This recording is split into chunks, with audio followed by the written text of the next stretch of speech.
today, let's try to go back to 1998, di ba? Sa inyong mga tito-tita dyan ng konti, I don't know what was happening in your life in 1998, but for us, sa Villa Socorro Farm, I see my parents there at the back.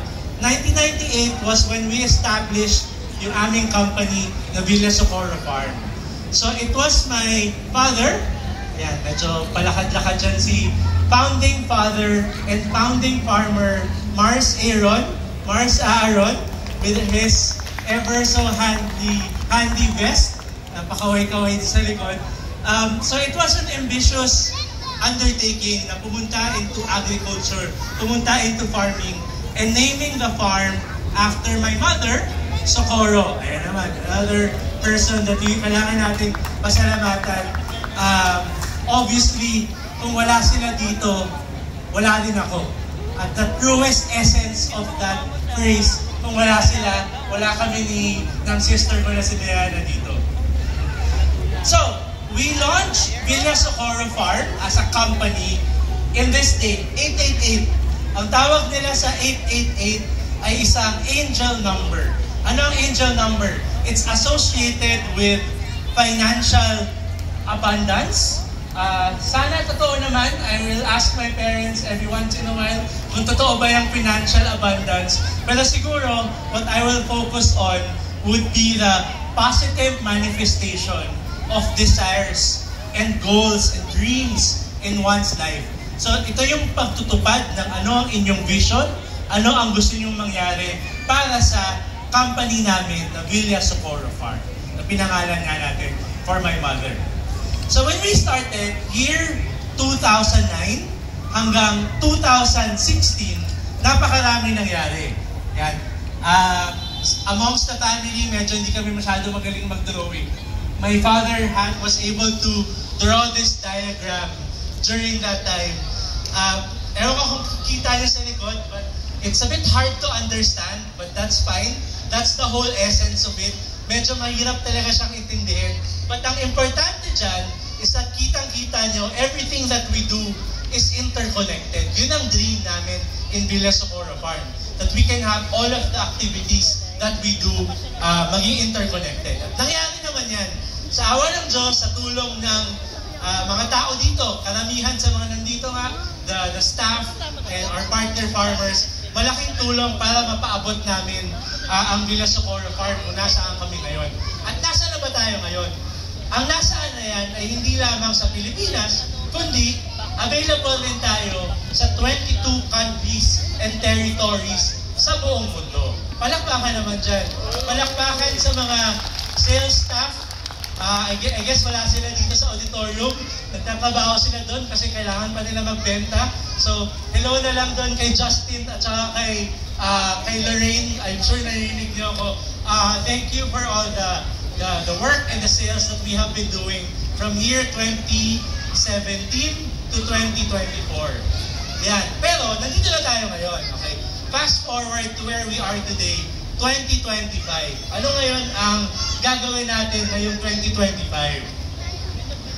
Mamaya, makikita nyo, magla-launch tayo ng new products, pero babasahin ko na lang itong a very wise man once said. Napakatalino, napaka-pogi nito nagsabi nito. Pogi-pogi na nagsabi nito. Sabi niya, eyes are set on a larger vision. Having a larger vision, we at Villa Socorro Farm are working towards an upgraded version, an upgraded vision of having world-class farming, nurturing our families. Sino yung mga families na yan? This work involves using our minds and our hearts so that we can be of service to our 200 partner farmers, our 50 employees. Majority ng 50 na yan nandito. You can see them pag matingkad na yellow shirt. Makikita niyo sila dyan. Pero, ngayon, gusto talaga namin isama dyan sa family na yan.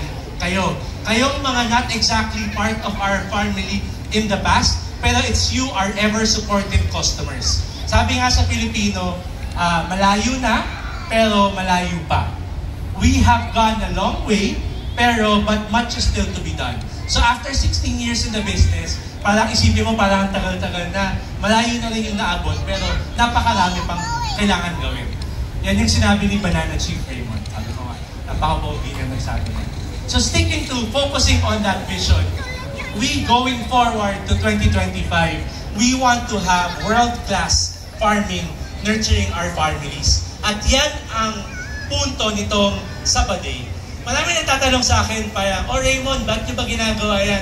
Sabi ni Diana, parang, anong pumasok sa isipan nyo at ginawa nyo dalhin ang farm dyan sa BGC? Bakit? Ano ang purpose nyo? Actually, medyo simple lang naman. This is our family gathering. Parang family reunion natin tong lahat. I see a lot of families, friends, people I have worked with in the past. We want to bring all of these people together in this one day sa BGC. Yan. Ito ang ating family gathering para sa atin. At hindi mawala syempre sa bawat family gathering ang kainan at saka tawanan. Diba? Siyempre, kunyari, may family gathering, may potluck na pagkain, meron tayong mga pagkain dyan sa likod. I'll be talking more about it later. Pero hindi mawala ang pagkain at tawanan. At yan yung point natin today. So, saging. We've started planting banana trees sa amin sa Pagsanghan. Bakit nga ba talaga gusto natin to gawing event today? So, ginawa natin yan sa BGC Arts Center. May theater dyan sa likod. Kasi hindi nyo na matatanong, ako ay isang frustrated na artista, frustrated na theater actor. So ito na lang yung chance na nasa stage ako, hindi nila ako pinapasok sa Maybank Theater. So mag-acting portion tayo ng konti. Sabi nga ni Congressman Mark Lapi, medyo kailangan ko ng konting confidence dito. Sabi niya, diba? Thank you. Medyo kailangan ko mag-persona. Nakagapos pa siya yan, di ba? Nakagapos pa. Oo, inaamin ko, saging lang kami. Pero maghanap ka ng puno sa buong Pilipinas, saging lang ang may puso. Saging lang ang may puso. Thank you sa mga pumalakpak. Thank you. Baka naman, ito na yung chance ko. Maybank Theater, baka naghahanap kayo ng next bida, sa next play nyo, panawagan dyan. Pwede pa humabol. But, kidding aside, saging na lang ang may puso. At the truest essence of our product and our products would be yung puso ng saging at yung puso ng Villa Socorro Farm. So, ano ang intention namin? Paano namin binuo yan? We want to have a mission of having integrated, lahat ng aming mga produkto ay konektado, entrepreneurial, sustainable. Kailangan sustainability is very important sa mundo ngayon. But we will always stick to our core, which is farming. Nandyan ang pagsasaka. At kaya natin dinadala ang farming dito ngayon sa BGC. At syempre, kailangan, nandyan yung heart, nandyan yung puso.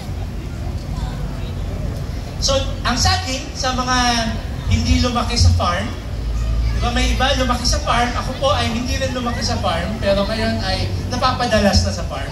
Pero sa mga hindi lumaki sa farm sa inyo, ang saging, bago pa yan tubuan ng bunga, nagsisimula yan sa puso. So lahat ng aming gustong gawin ay nagsisimula sa puso.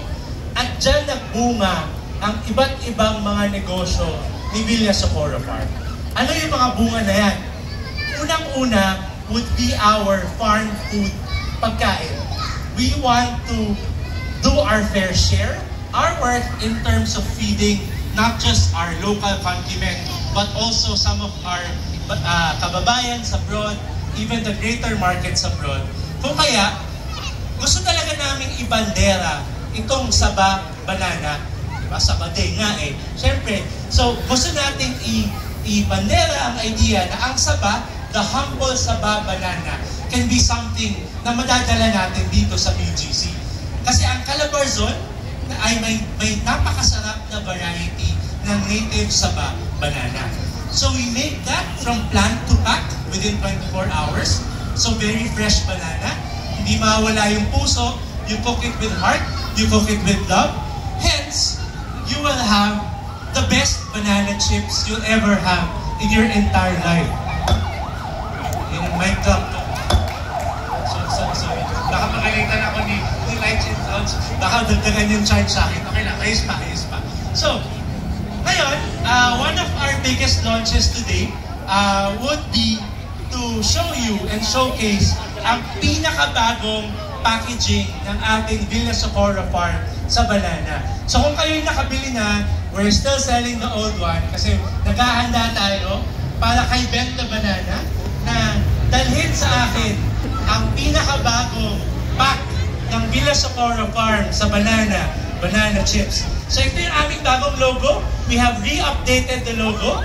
Tapos I think pwede natin i-cue ang music to invite Ben the Banana at mukhang kailangan niya ng tulong.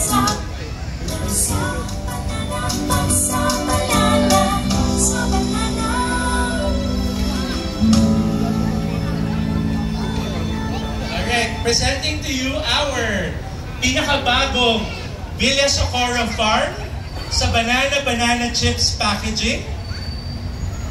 Ang inyong kasabay sa kasiyahan. O, diba? Palakpakan naman dyan. Yan. At i-present na rin natin si Ben. Ilang tao kaya kailangan para umubos ito? Medyo marami-raming kailan to. Stand-up comics, kayo na bahala mag-isip ng joke para dito. Mamaya medyo naubusan na ako, pero kaya na yan. So let's invite Ben the Banana on stage. Ayan ang ating pinakabagong kasabay sa kasiyahan na sa banana chips.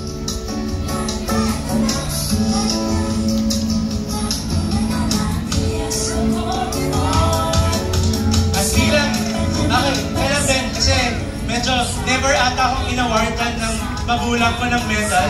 Ito lang yung chance kong malagyan ng medal on stage. So, thank you, Ben the Banana. Thank you. Bilang part daw ng sabagang, tayo ay nilagyan. Thank you, Ben. Thank you, Ben, ang inyong kasabay sa kasiyahan. Yan, si Ben the Banana. Picture daw mo.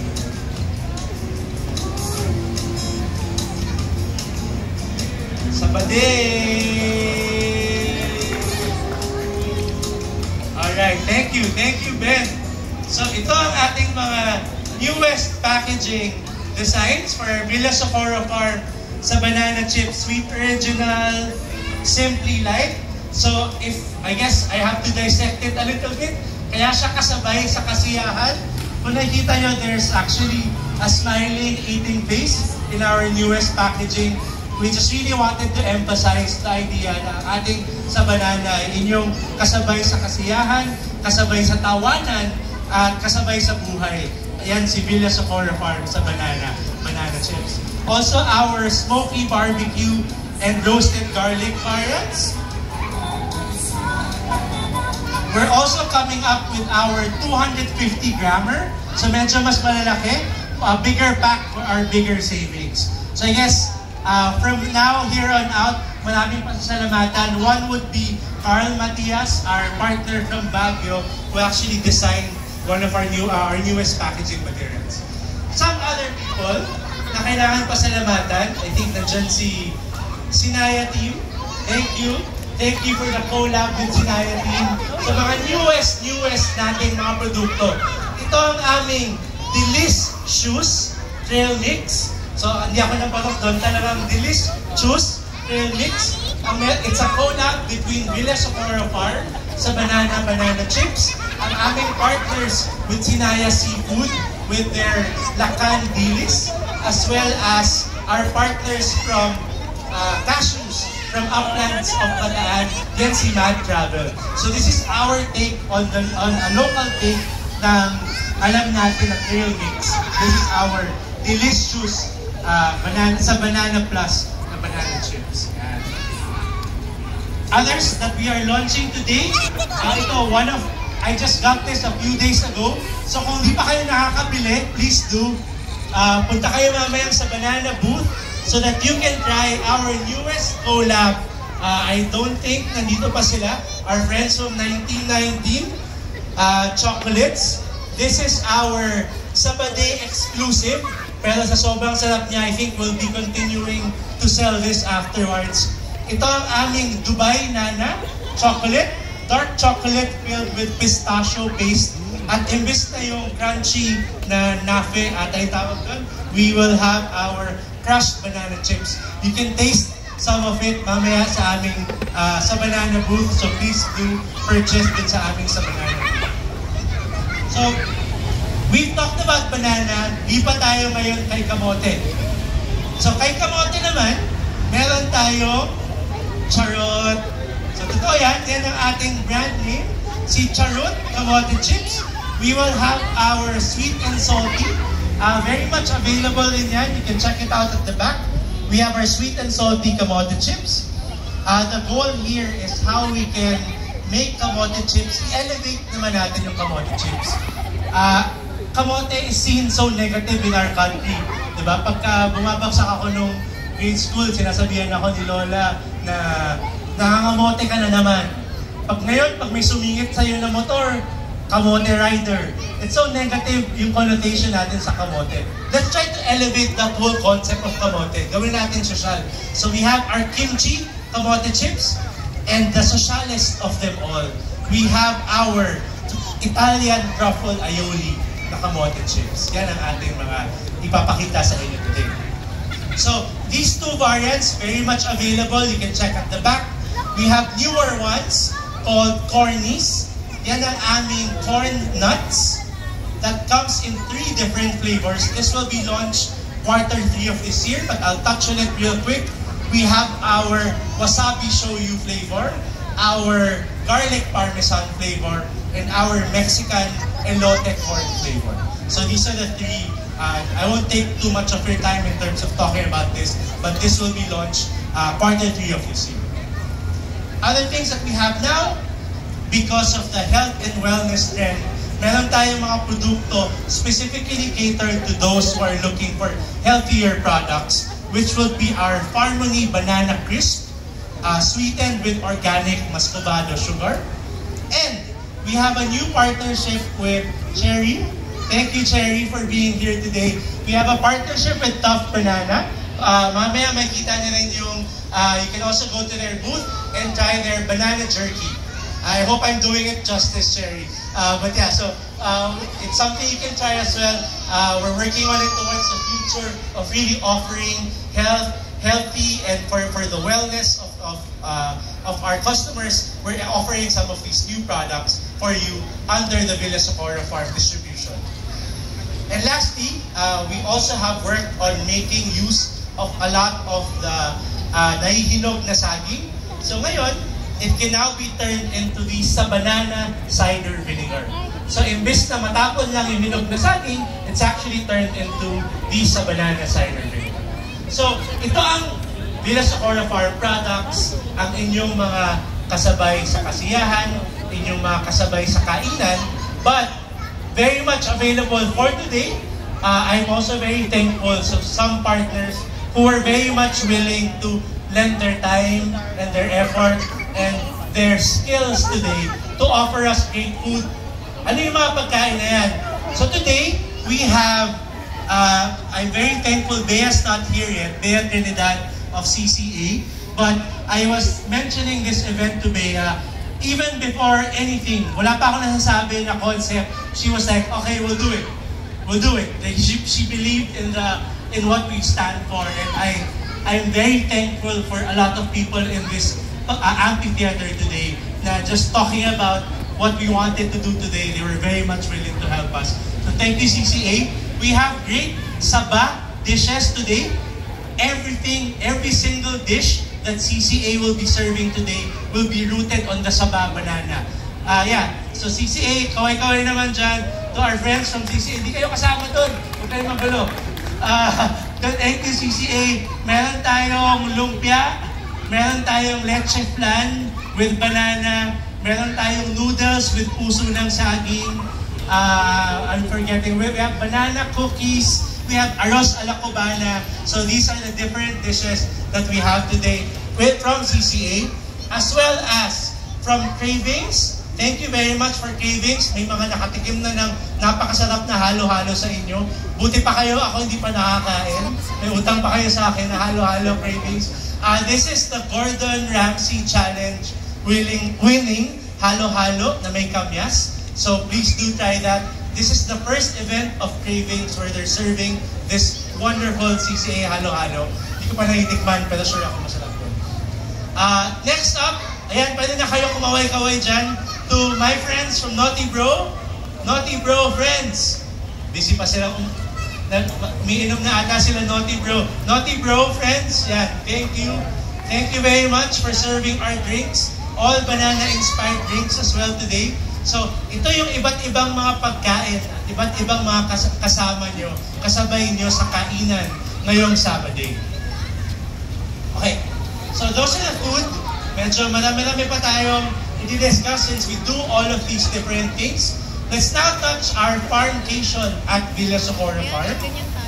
So very much open. Marami tayong mga chikiting na nakita ko sa harap. I'm sure the parents would want to teach a lot of our kids kung ano ang importansya ng farming, ano ang importansya ng agriculture.